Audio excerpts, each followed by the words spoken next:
I'm currently a biologist at Travis Air Force Base, and it's a really fun job because we get to do a lot of bird work, but also get to work with other species as well, like tiger salamanders and fairy shrimp and ground squirrels. And so it's a really diverse, fun job, and we get to learn about how conservation can actually be applied to manage endangered species, specifically on military land. So, but today I will be talking to you about the work that I did for my master's thesis. And I'll share my screen just to get started. So my master's thesis was a collaboration with Hawai'i Volcanoes National Park, and also the Natural Sounds and Night Skies Division of the National Park Service. So the reason that they approached the University of Hawaii, which is where I did my master's, is because they were looking for somebody to help them figure out how helicopter tour noise was affecting the wildlife in the national parks.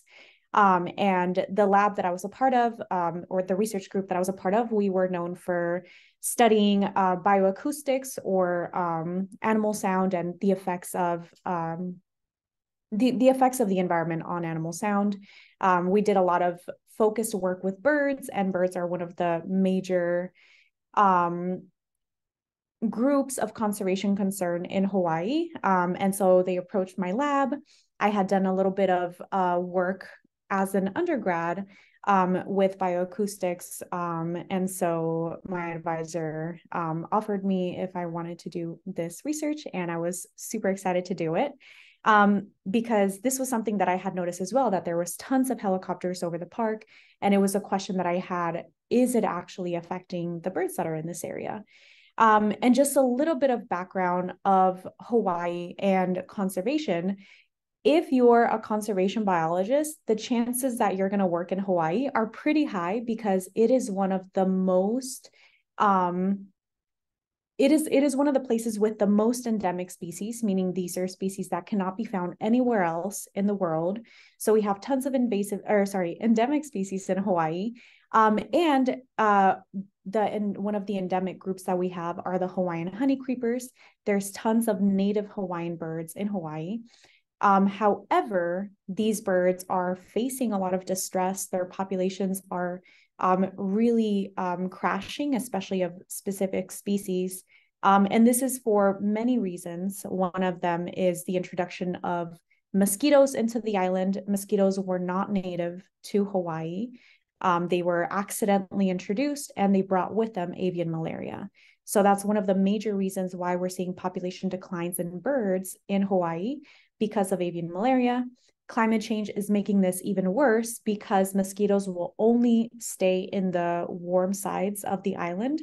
But as the island gets warmer, those mosquito ranges expand. And so that decreases the habitat of birds without mosquitoes and without malaria. So malaria is a big reason why they're declining. Invasive species is another big reason. Habitat loss. So there's a bunch of reasons why birds are a big conservation concern in Hawaii, and why this work is important, so that we can figure out the best ways to keep their habitat safe, and keep the birds happy and help their populations recover. With that said, let's get into the talk. So there are many ways that we can determine the health of an ecosystem. One way is to just go out into a forest, for example, and count the number of species that you see. So you might see, 60 different bird species, and that might indicate to you that that's a pretty healthy ecosystem. If you go into another ecosystem and you only see 2 bird species, where in the past they used to have 60, you know that something is going on. Another way is to look at indicator species. So for example, this insect that we have here, this is called a mayfly larva. So this larva is very sensitive to its aquatic environment. And if there's pollution in the water, you will not find this insect in there. So you can go sample the water. If you see mayfly larva, you know that you have a pretty good clean water habitat. And there are many other ways that you can assess ecosystem health. Another way that we can determine how healthy an ecosystem is by studying the soundscape. And the soundscape, think of it as the landscape of sound. So if you close your eyes and you listen to everything that's occurring around you, you hear maybe a car alarm, you hear birds singing, you hear an airplane flying by. That's all part of the soundscape. And the soundscape is composed of three parts. So we have geophony. So this is things like rain, wind, the ocean. You have biophony. So this is any type of animal sound like bird songs or cricket songs. And then you have anthrophony, and anthro coming from the word human or like anthropology. So anthrophony is any kind of human produced noise. So things like car alarms and helicopter sounds. And what you're looking at here, this is called a spectrogram. And this is a tool that we use in bioacoustics and in soundscape ecology. And it's a really valuable tool because you can take a recording, an audio recording, and transform it into a visual thing. So the spectrograms allow you to actually see sound, and you can plot sound with frequency on the y-axis. And then sounds that are low frequency are going to appear here on the bottom. So low frequency sounds are anything that's like a deep sound. And then high frequency sounds appear up here. And can y'all see my mouse? Because just to make sure that, because I'm pointing around. Can you see the mouse, Krista? We can see it, yeah. Okay, thank you. So sounds that are high frequency will appear at the top of the spectrogram. So those are sounds that are more thin. And then all of these dark spots that you see on the spectrogram, these are the sounds that you hear. So here we have our anthrophony, which is helicopter noise. We have some biophony in the form of a trigonidium cricket song, and that's this little spot right here. And then we have laupala cricket song. So this is a different species, and you can tell they're different species just by looking at their different vocalizations. So laupala have like kind of little dots, whereas the trigonidium is a straight line. And then here we can see an apapana singing. So this is one of our native Hawaiian birds. This is part of the biophony as well. And we even were able to capture a water droplet falling on the microphone. And this is part of the geophony. So this is all part of the soundscape, and we can use these to tell the health of an ecosystem.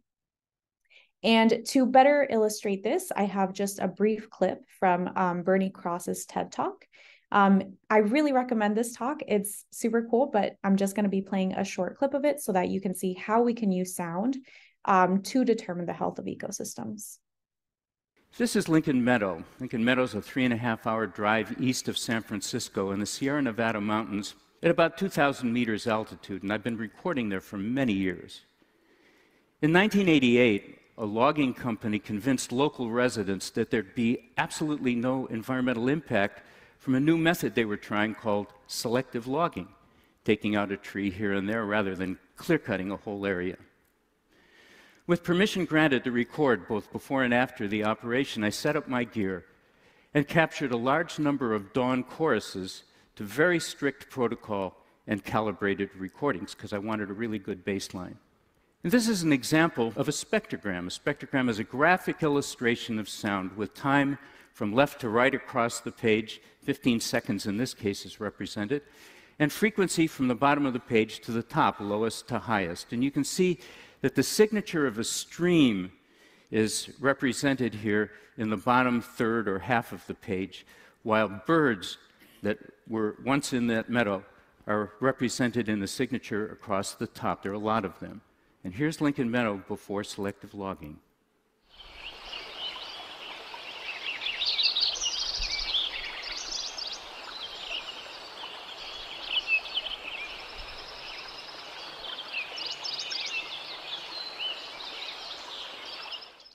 Well, a year later, I returned, and using the same protocols and recording under the same conditions, I recorded a number of examples in the same dawn choruses, and now this is what we've got. This is after selective logging. You can see that the stream is still represented in the bottom third of the page, but notice what's missing in the top two-thirds.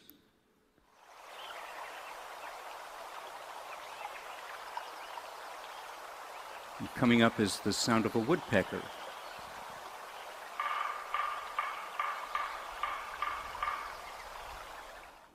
Well, I've returned to Lincoln Meadow 15 times in the last 25 years, and I can tell you that the biophony, the density and diversity of that biophony has not yet returned to anything like it was before the operation.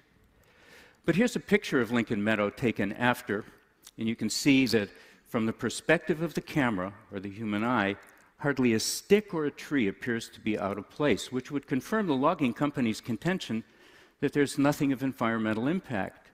However, our ears tell us a very different story. Okay, and I'll leave it at that. So that was to illustrate that you might see that something doesn't have an environmental impact. Maybe things look the same, but our ears are actually really, really important indicators, and they can tell us things that we might not be able to see.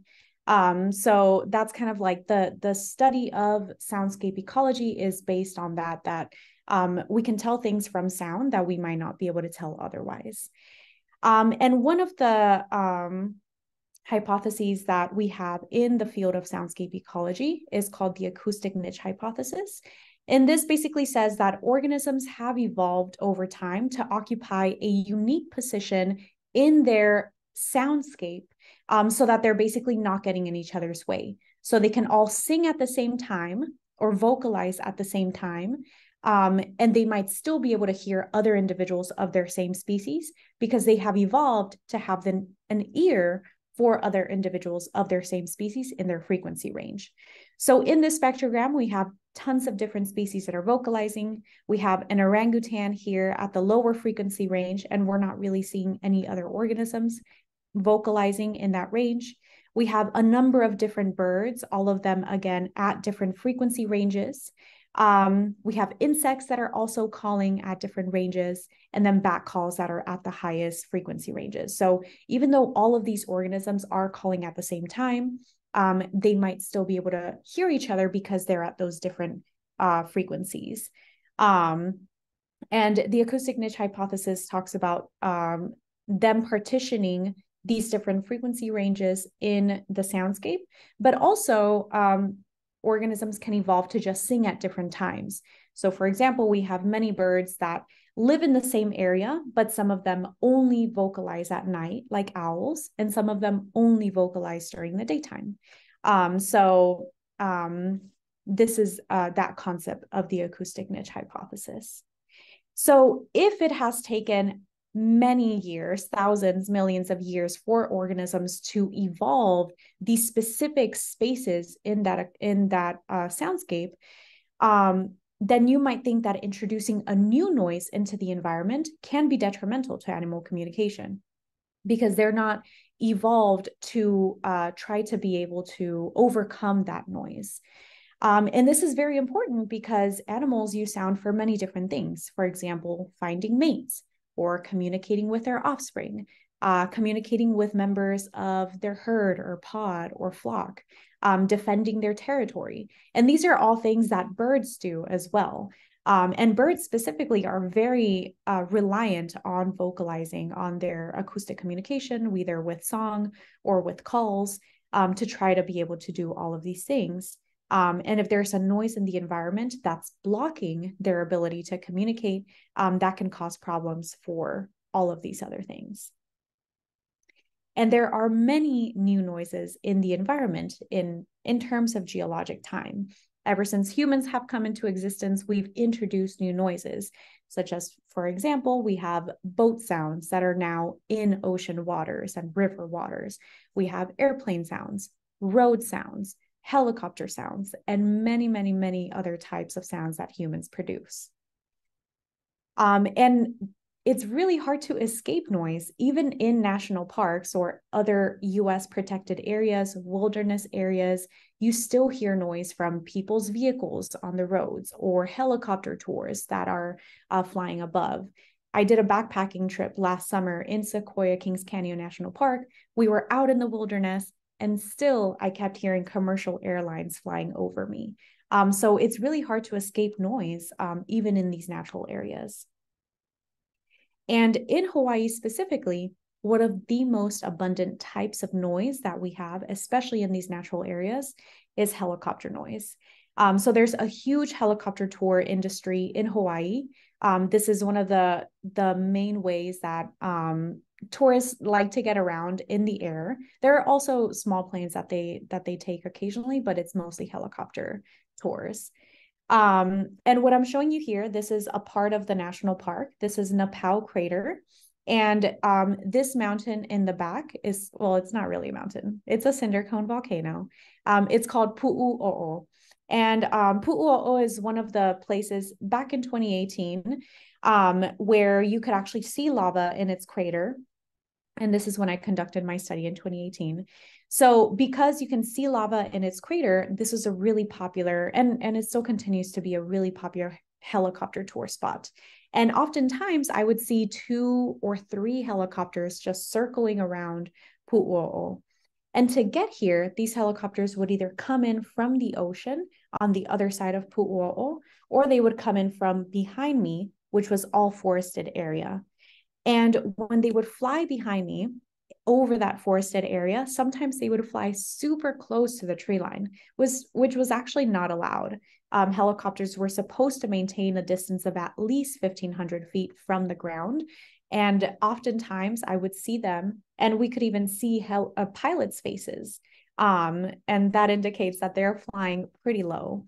And so you might imagine that if these helicopters are flying really low over the tree line, the sounds would be very loud. And you are correct.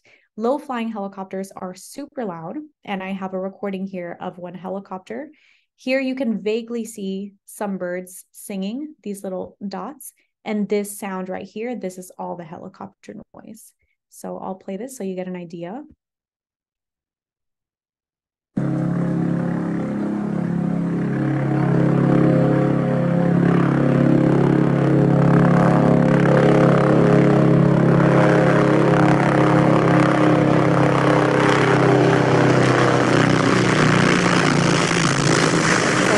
Earphones on. I'm sorry if that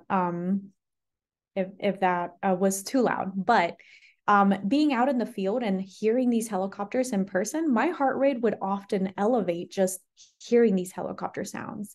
And if I was having this experience, imagine the birds. So not only were helicopter tours a problem potentially for the birds out in the forest, but they were flying over people's homes near the parks. And this got so bad that people formed a helicopter coalition to fight this helicopter noise over people's houses. And they held community gatherings. They tried to sue the helicopter companies. Like, they were really trying to get rid of this helicopter noise.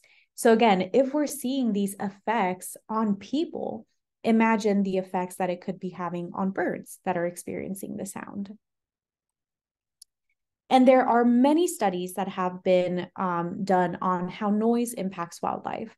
We see things like behavioral impacts, such as changes in calling behavior or increased activity, maybe an increase in stress behavior. And then we see things that are physiological impacts, so things that actually affect the body. We've seen acoustic trauma in cephalopods where they actually have internal bleeding because noise are so loud. Increased heart rate, increased stress hormone levels. So we're actually seeing that animals are getting stressed in their hormones, and decreased fitness as well. And these are just a few of the effects that we have seen. Specifically on birds, noise has been shown to even change bird communities. So there was a study that showed that gas well compressor noise actually affected some birds so much that they left the area completely. And those birds that left the area were actually predatory birds. So those were not resilient to the noise, but there were some birds who were a little bit more resilient to the noise, and they could stand it. They didn't mind it. And those birds that nested near the noise actually had a higher success, a higher nesting success than the other birds that were nesting farther away, because the predators were not coming near and stealing their babies or stealing their eggs. And we saw a shift in the community in these spaces with the gas well compressor noise. We've also seen that noise can reduce fitness. There was another study that showed that noise actually decreased hatching success. It increased stress hormone levels in nestlings, and it also affected their feather growth. So we see changes in the ecology, we see changes in the physical bodies of organisms, and all due to noise. So vocally speaking, some ways that organisms are able to mitigate those masking effects of noise, or keeping noise from blocking out their sound, is just to sing louder. Makes sense. Sometimes just increase their repetition. So sing the same call over and over again. It increases their chances of being heard. Some will sing more hurried songs so that they can get through their song before the noise begins again.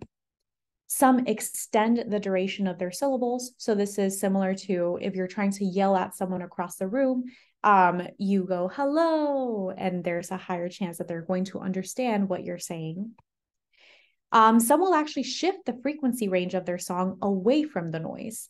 So there have been studies that shown that if they introduce a low frequency noise, birds will actually shift their song at a higher frequency so that they decrease their chances of being masked by the noise. And the same has been found if a high frequency noise is introduced, birds will shift their song to a lower frequency. And some change the location or the timing of their signaling just so that they're not singing when the noise is occurring. And all of these mitigation methods have been seen in crickets, frogs, birds, and bats.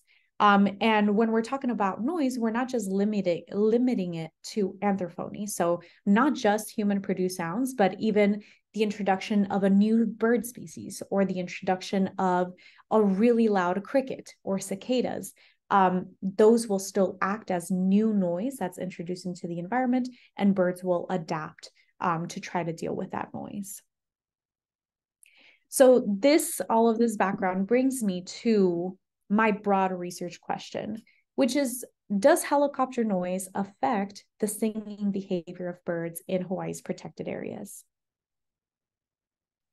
And these were some preliminary observations that I had. So this recording, these are all different clips of the same recording.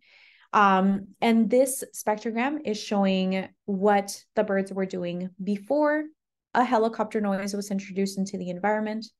This is during the introduction of a helicopter noise.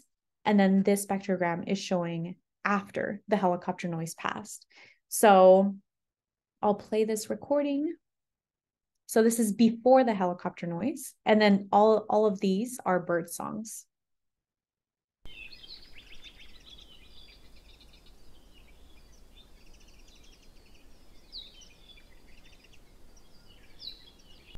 Hopefully you can hear. And then this middle one is during helicopter noise.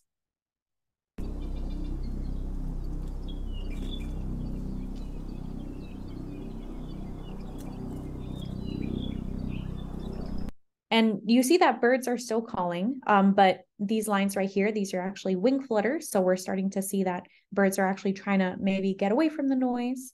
And this is after the noise.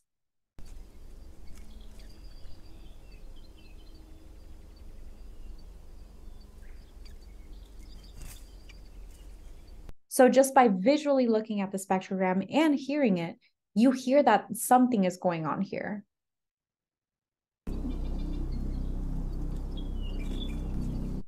So more specifically, I wanted to see if there is an effect of helicopter noise on bird vocalizations. Does it vary by species? Are some species more resilient than others? Does it vary by location? Do the locations that have more helicopters or louder helicopters have more of an effect than other places? And does it vary between periods of noise exposure? So are there effects before, during, and after the noise?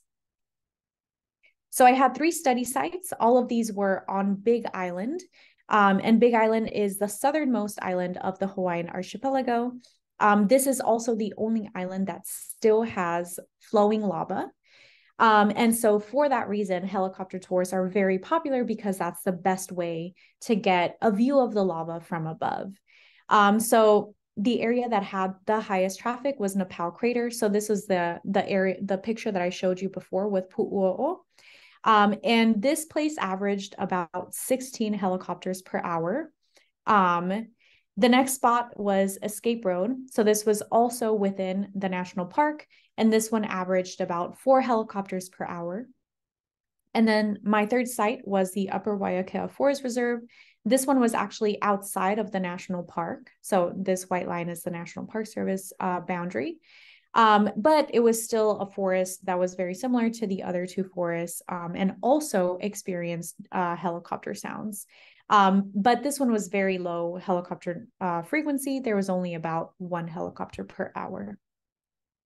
And then all of these sites also varied in how loud the helicopter noise was in those areas.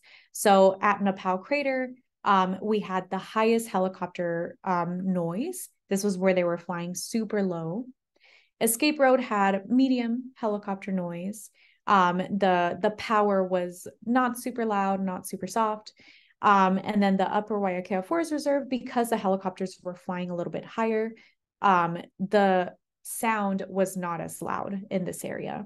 So for these reasons, because we had high traffic and high power of noise at Nepal, I expected a high response from birds. Whereas at the Upper Waiakea Forest Reserve, because we had low helicopter flight frequency, and also it wasn't as loud, I expected a low response from birds. And these are some of the birds that were a part of my study. So among the natives, we have the oma'o, or the Hawaiian thrush. We have the Hawaii amakihi, the apapane,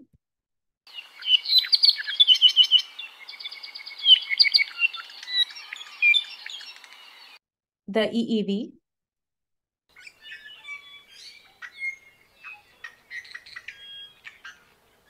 and then among the non-natives, we have the Japanese bush warbler,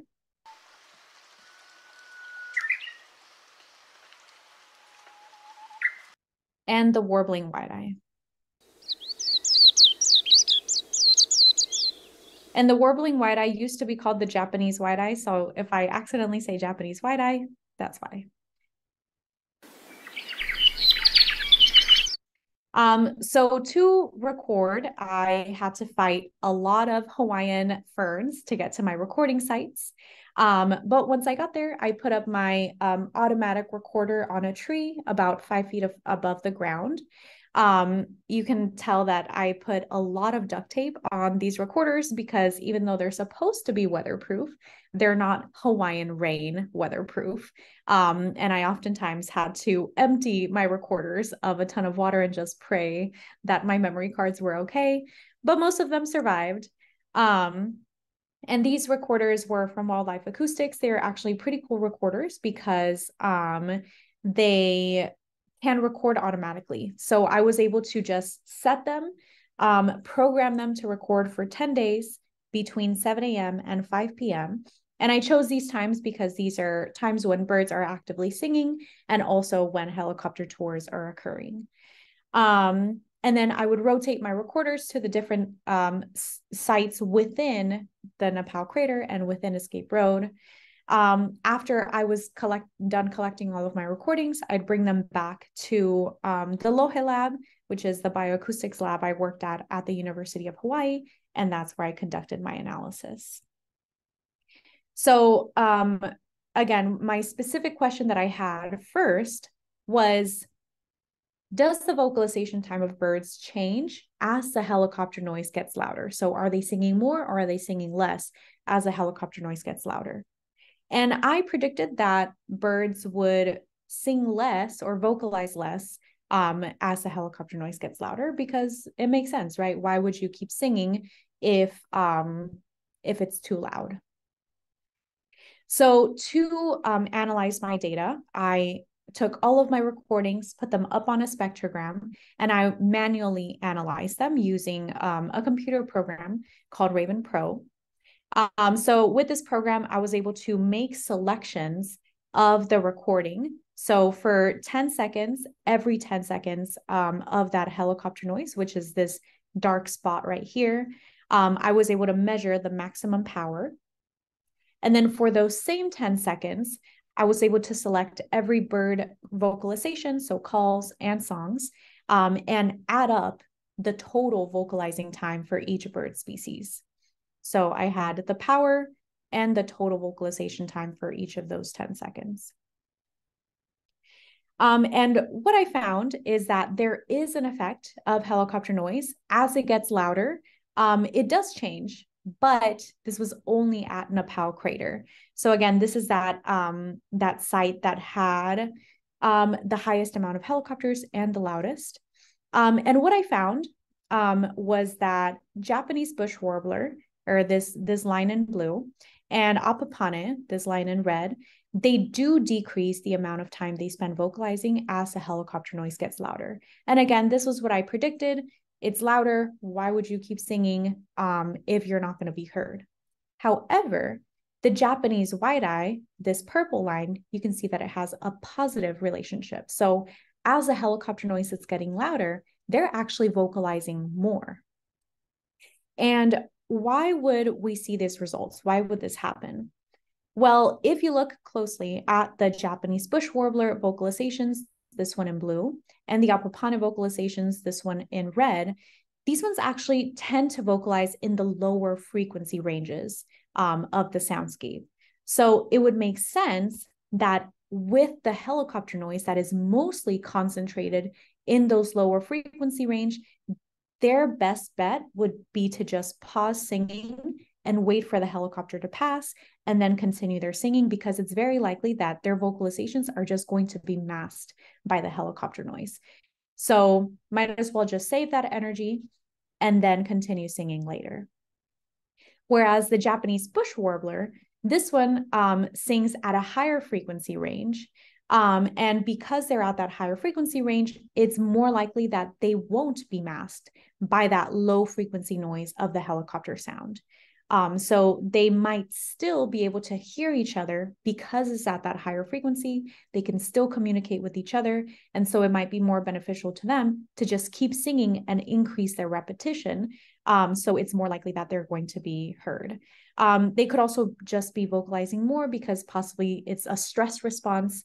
They might be trying to communicate with other members of their species and, try to find their mates or try to find their offspring, make sure everybody is okay.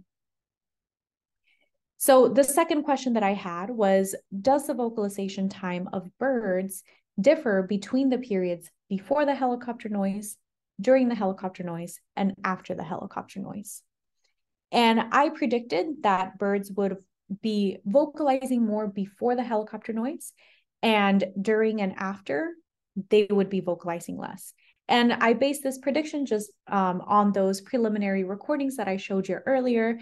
To me, it looked like they were singing less during and less after.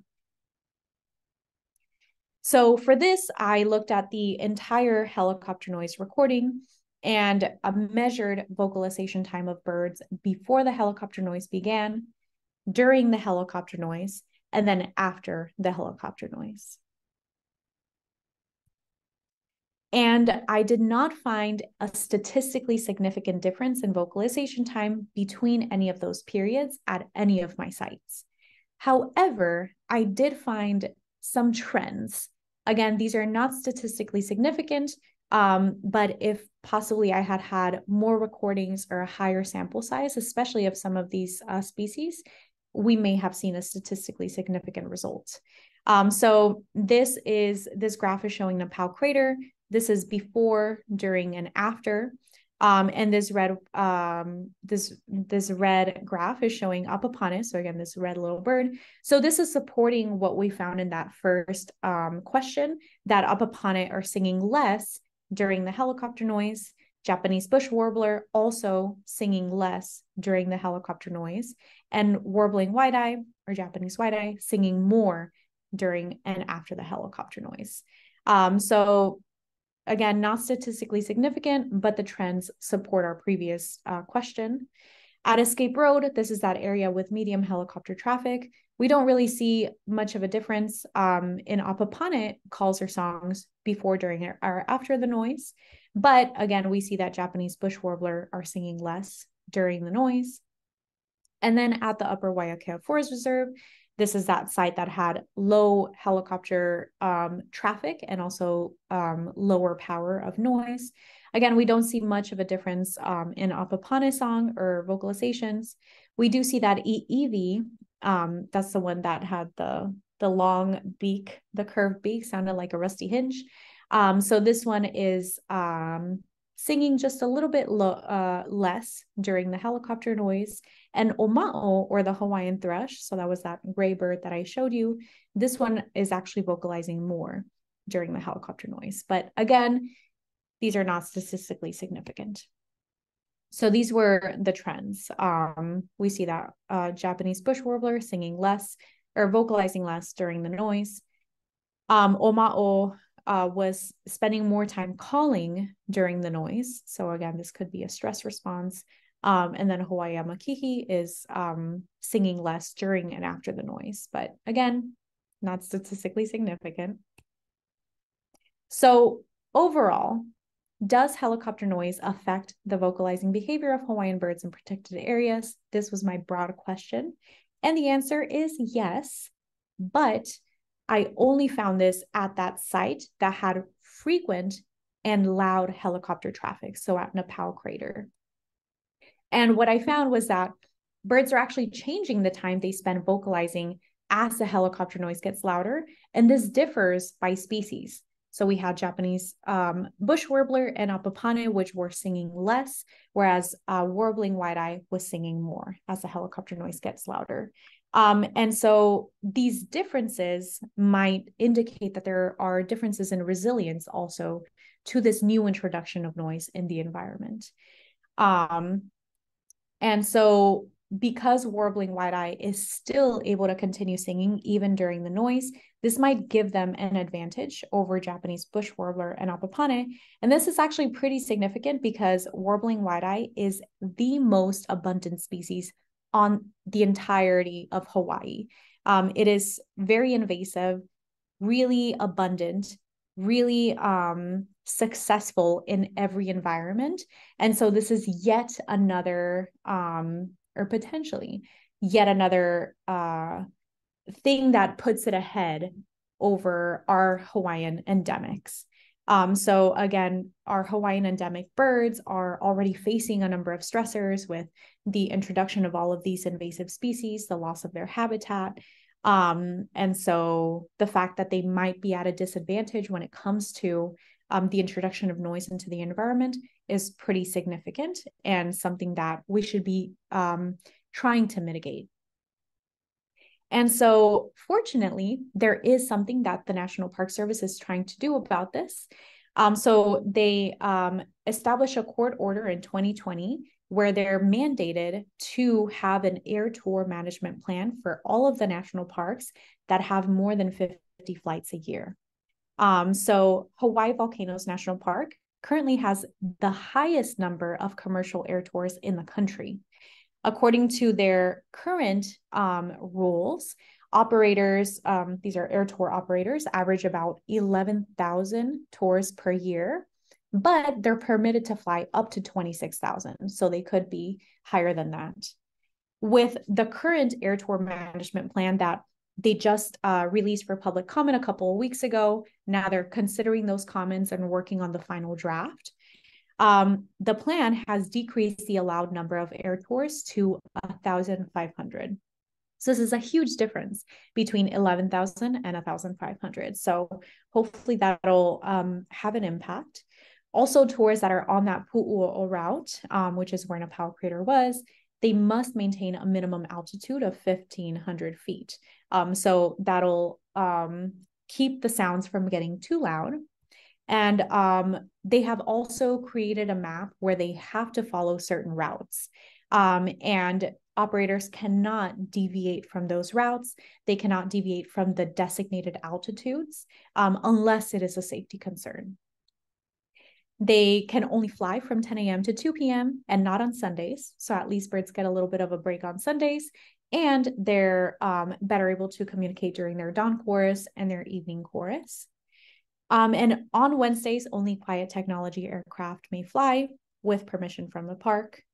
And the new tour routes that they're only allowed to take, they're actually coming all from the ocean and not coming from the forest.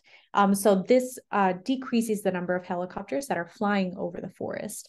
And hopefully this has more of an impact on birds because they'll have that break from helicopters flying over them, and not only introducing that noise, but also introducing that visible stressor as well. And with that, I want to acknowledge everybody who was involved with this project, and thank you to Learn the Birds for hosting me for this presentation, and all of you for coming to it. And I will answer any questions. I have my email up if you want to email me if you have additional questions, or my Twitter. Great. Thank you so much, Karen. That was a really wonderful talk, and it's really important and awesome research. So thank you for sharing that with us. There were some good questions that came in during your talk. So if anyone has any additional questions, kind of as we're going out now that, Karen has presented, you feel free to put those in the chat box. So David had a couple of really good questions. So is there any noise arresting technology that can be installed on helicopters to mitigate their disruption? Yeah, so like I mentioned in this last slide, there are quiet technology helicopters. And I don't know exactly how that technology works, but I do know that they're at least producing a little bit less noise than the regular helicopters. And according to this air tour plan, those helicopters that have that quiet technology actually get priority when they're trying to fly over the parks over the helicopters that are just regular and produce regular noise. I see. Yeah. Yeah. I mean, that would be interesting too, as far as what it takes for them to kind of install that technology or, get these kinds of helicopters and, if the cost, what sort of their cost benefit is for them. So that'll be interesting as they're sort of exploring those options for sure. Mm-hmm. And let's see, how long after helicopter traffic ends will birds resume vocalizing if they do? So, for some species, I noticed that it was pretty much right away. Or like, for example, the Japanese or the warbling wide-eye, they kind of just kept vocalizing throughout. It was kind of hard to see especially with those helicopters that were super loud, they would completely mask the recording. So it was hard to tell if birds were still singing during the helicopter noise when it got to the loudest peak. But some of them started singing right away. The majority of them recovered pretty fast. So even if we did see kind of a decrease in vocalizations, they started singing pretty quickly after, maybe like a minute or two after. Okay, yeah. And I'm curious if there's been any research too done on, those birds where they had to pause their vocalizations, or if, they weren't able to be heard during the noise, if there are any impacts to fitness or, defending territory and some of those important things that birds use vocalizations for. Yeah, there have been studies about that, and they have shown that the birds that are being impacted by that noise, they have territory laws. They're not able to defend their territory as well. They're more susceptible to other individuals coming into their territory, or they're not able to find mates. They're less likely to be able to attract a mate because there's more noise blocking their sound. So there's definitely plenty of studies that have shown that, and even studies that have shown that when there's noise introduced, there's increased aggression in birds. So I guess they're maybe trying to more defend their territories. Okay, yeah. Gosh, it's so interesting too, talking about it. Mm-hmm. And then David, you had one other question about, let's see, you said, could it be the trees, cold or old growth that the birds like or need? Would you mind clarifying that question? Sorry, I should have asked you that in the in the chat. Or do you know what he's referring to, Karen? Sorry, can you repeat the question? Let's see. So he said, could it be that the trees cold are old growth the birds like or need? Cold, cold growth? I Oh, mean, I like heard cold, old growth. like cut. Yeah, yeah. So David, if you wouldn't mind clarifying that. Oh, yes. Yeah, please. Um, let's see. And any other questions from anyone else? Oh, from the TED Talk. Okay. Yeah, so if the trees that Okay. he was talking about in the TED Talk, if they're old growth that the birds preferred. Oh, okay. Yeah. I actually don't know, David. I know as much as you do from the TED Talk. But I would imagine that if those are old growth trees, it would probably have an even bigger impact. Um, just because, those are communities that have been established a long time, and it's really hard to get old growth trees now because you can't just grow them in a day. Mhm. Yeah. Let's see. And Etienne asks, is there any research on the impact of noise on insects? We know there's a huge decline in insect populations. There's a lot of research on the effect of noise on cricket songs. And we've seen, like I was mentioning, we've seen all those responses in crickets as well, where some of them will actually also change their frequency range when noise is introduced. I really wanted to study the crickets in this as well, but in a master's, I mean, I barely had enough time to complete this research. But I feel like the crickets were responding as well to this helicopter noise. But I don't know about these ones specifically, but there are other studies that are looking at specifically more orthopterans. So crickets, katydids, all of those noise producing insects. And even noise has been shown to impact spiders and their ability to catch prey because those noise vibrations, I mean, noise is not just in the air, but it also carries through as vibrations on on concrete or on vegetation. So it can create like spider webs to shake and cause spiders to think that there's prey in there. So there's all sorts of studies that are really interesting about how noise is affecting insects. Not that spiders are insects, but arthropods. Yeah, that's a really good point. That's really interesting. And those vibrations, that's another component. Yeah, with birds and all sorts of critters, that noise impacts sort of their disturbance. And like you were showing in the spectrograms with them flying away and flushing when the helicopters came up and sort of that movement aspect as well. Um, let's see. And Derek says, I live in a nature reserve that is quite close to a private airfield. Do you know of any similar studies for fixed wing aircraft? There are noise studies that have been done with fixed wing aircraft. I cannot remember off the top of my head who the authors were, but I know that there have been studies on how fixed wing aircraft affects ducks and how it actually increases their agonistic behavior. So when the fixed wing aircraft are flying by, they'll kind of move around a little bit more and show that they're distressed. I believe it's also been looked at its effect on, I think it was mountain goats, and how it increased their heart rate. So there are a few studies. You would just have to. I'm sure if you looked in Google Scholar, they would appear there. And if you'd like, I can send you those studies as well if you want to reach out to me.